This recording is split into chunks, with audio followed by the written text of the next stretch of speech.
Hello, my name is Blake Kuhn, and I'm the winemaker for Qupe, and I'm here today because I would like to speak with you about some older vintage wines that we are soon going to be releasing, and we're really excited about that. The only thing is when you have an older wine, the cork tends to soften and kind of degrade over time because it is a natural product, actually the bark from a tree. So today we're going to talk about a handy tool called the Osso, and this is an Osso as opposed to a normal corkscrew.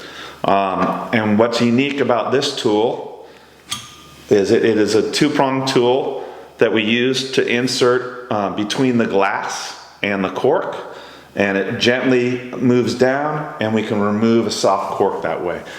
And the reason this does not work is of course because when you put the screw in, it basically burrows a wormhole into the cork, and if you have a soft cork, it may rip out the center, and then you have a big mess.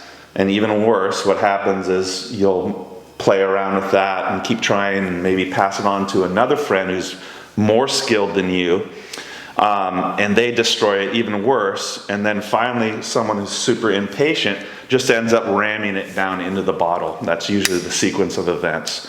And you get a bunch of bits of cork in your wine, and nobody likes that, especially after they've waited 10 to 15 years to drink the bottle of wine.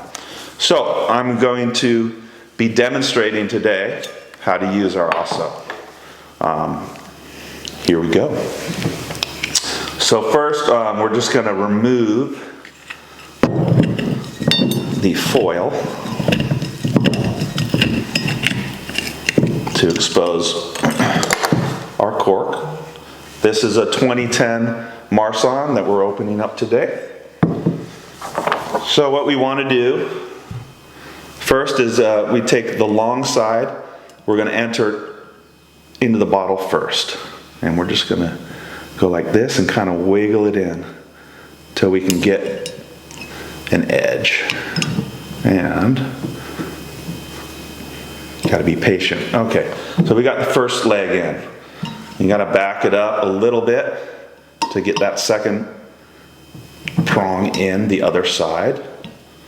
And once we are in, we have both of them in. Now we wanted to almost like a seesaw, wiggle back and forth. So we're just going to go gently push down, and we wiggle slowly down.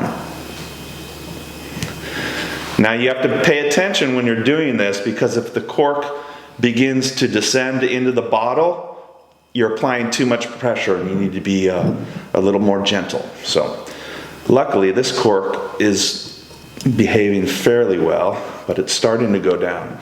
So what I'm going to do is I'm going to bring the cork up a little bit by a twisting motion, and then I'm going to try to go back down again.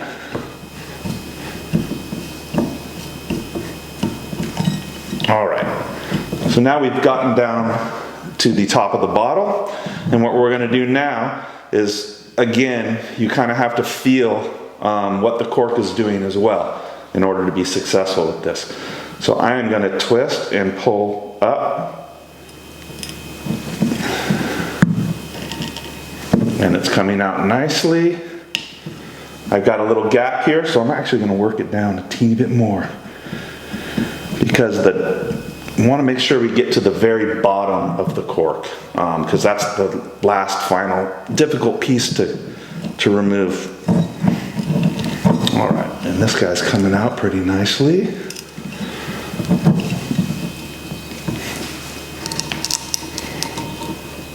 All right, now when we get to the end, you'll see there's a bit of moisture now.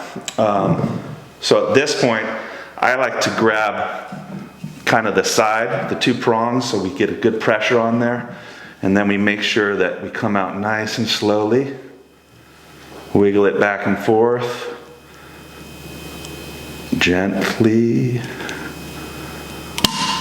and there we are. Ah, so easy.